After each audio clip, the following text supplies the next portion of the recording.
Hi, Nick. Uh, um, I actually have a non-Raptors related question. I'm just wondering if you saw Jamal Murray's game last night, and uh, maybe a happy question, like what you thought of it and how it struck you.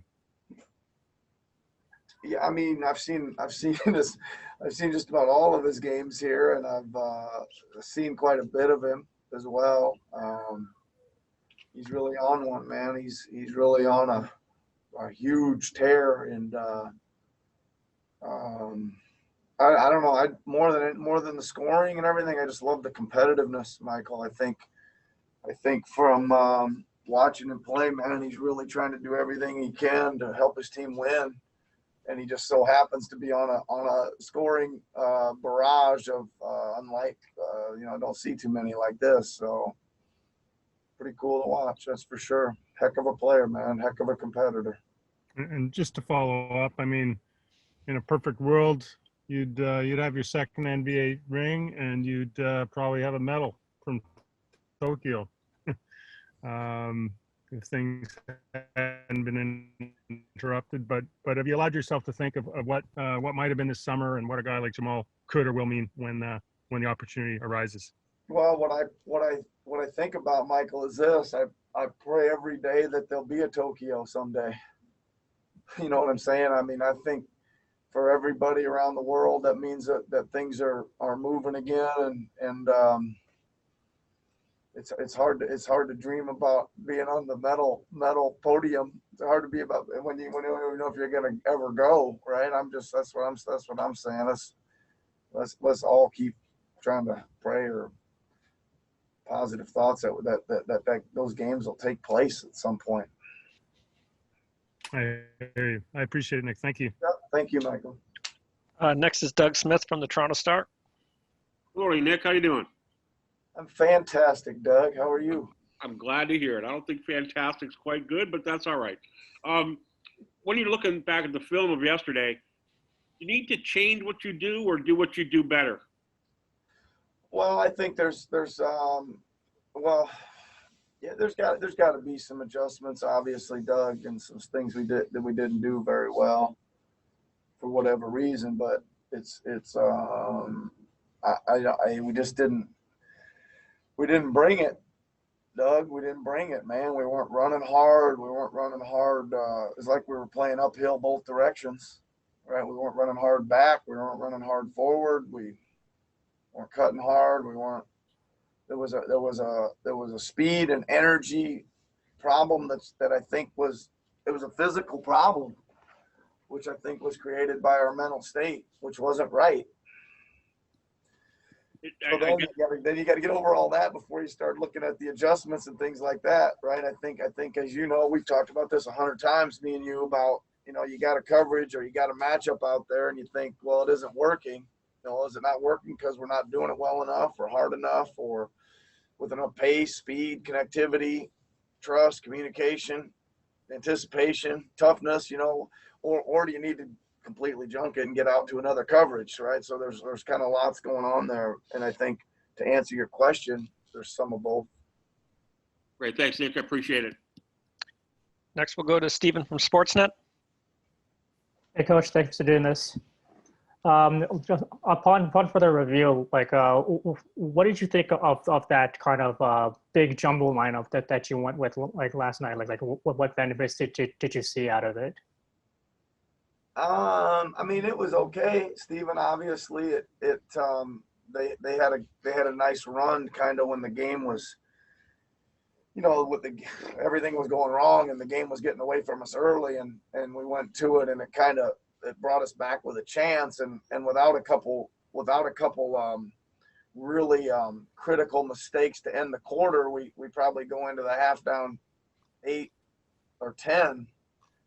I think it was 10, and we had the ball, and we actually had a really nice position with the ball, and ended up turning it over for a layup, and then giving up a three at the buzzer, and ended up going down 17. So that group had actually played pretty well together to get us back in the game. So that's a positive.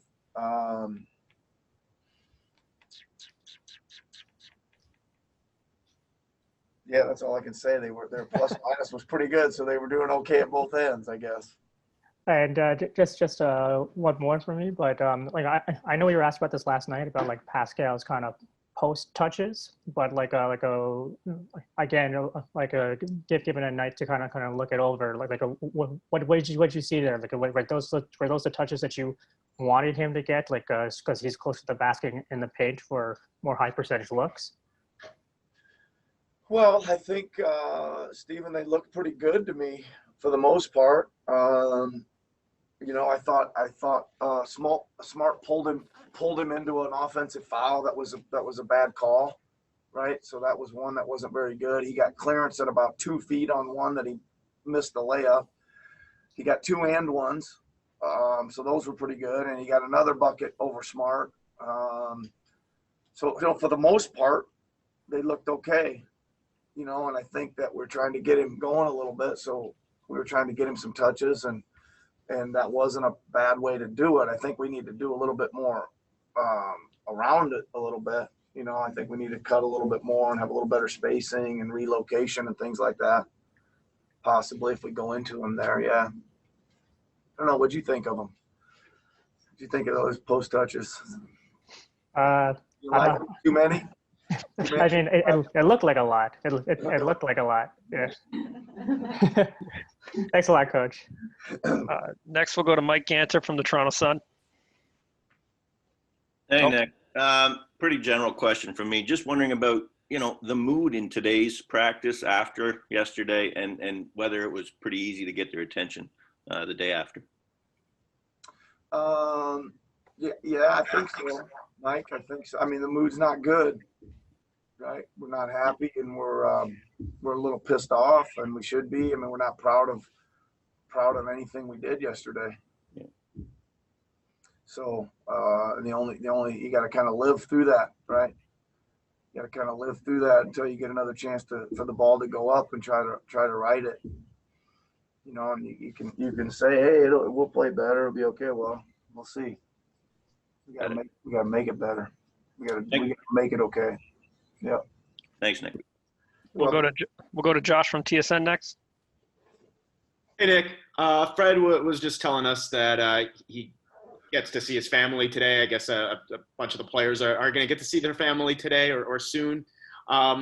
Seems like a pretty good time for that, given what's going on, what went on the court yesterday, what's going on off the court. How much do you think that will sort of help boost guys' spirits? I mean, I hope it. I'm happy for him, Josh, and I hope it does.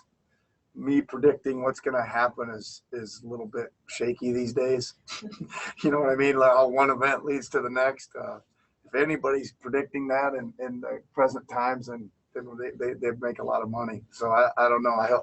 I'm glad. I'm sure there's going to be a lot of love and joy for these guys for the rest of their day today and part of tomorrow, which they certainly need. And hopefully that'll translate to the court. And if it doesn't, I don't know if it matters or not, Josh. It's kind of, we got to go play. We got to play better and play a lot harder. Neither team had many transition opportunities yesterday. Obviously, that's a big part of your game, getting out and running. How can you guys control the pace a little bit better against a team that does such a good job of getting back? Well, I mean, I think, Josh, you got to kind of understand that playoff basketball changes a little bit. They're just, for whatever reason, I mean, other than the fact that people run back better in the playoffs and with a little bit more urgency or whatever, that it does cut down. Transition points do cut down in the playoffs.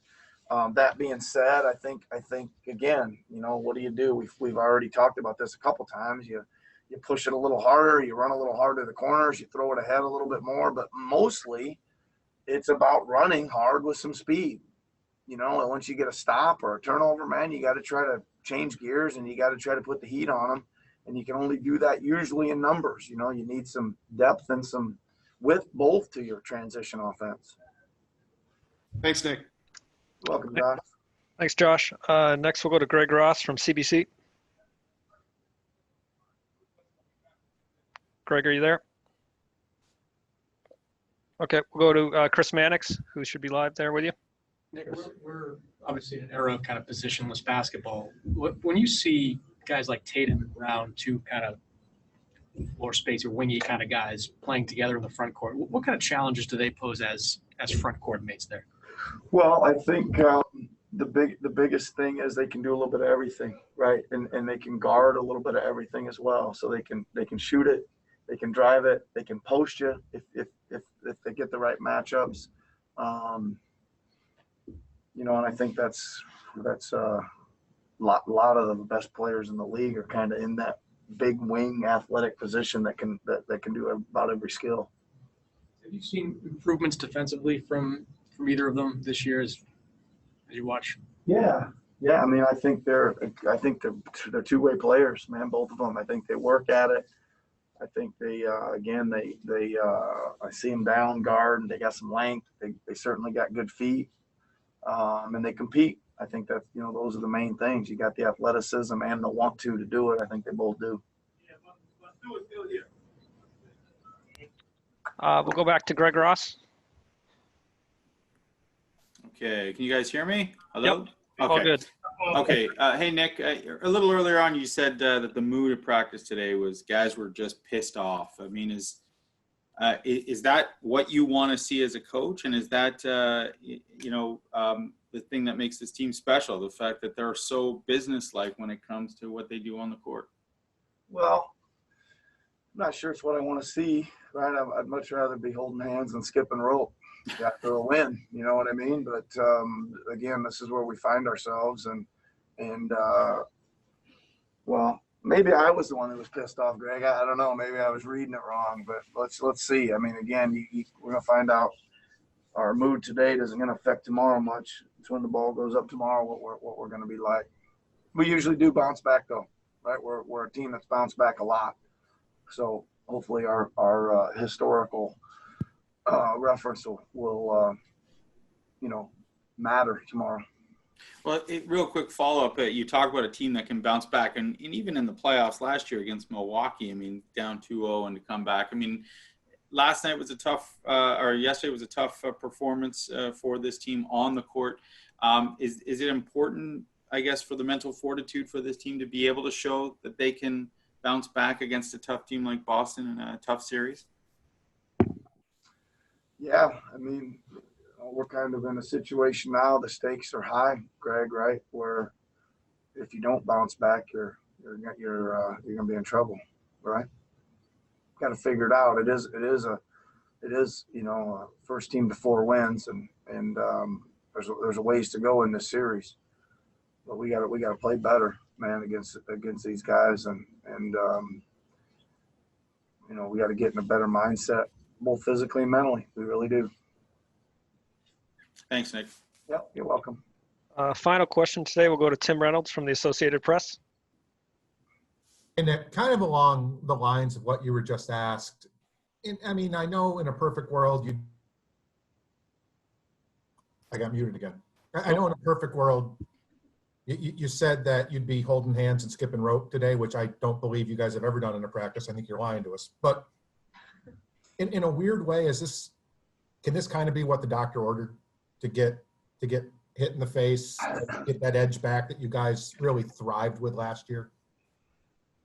First of all, since you're nitpicking on me, Tim, a little bit, I'm asking a question in a perfect world in this day and age, and fair enough. Right now is a little tough to take seriously. No, I'm just kidding. I don't know, Tim. I mean, listen, we've certainly been punched squarely in the nose, and we gotta stand up and either start playing better or not, and that's kind of where we are. And I think it's a really good question that you do ask, but I just really don't think it's one of those things we may not know the answer for a while. Does that mean that you really don't have to? I mean, the room is filled with pros, guys that have won championships. I mean, you don't have to address it. You just sort of trust that the reaction tomorrow will be what you want it to be.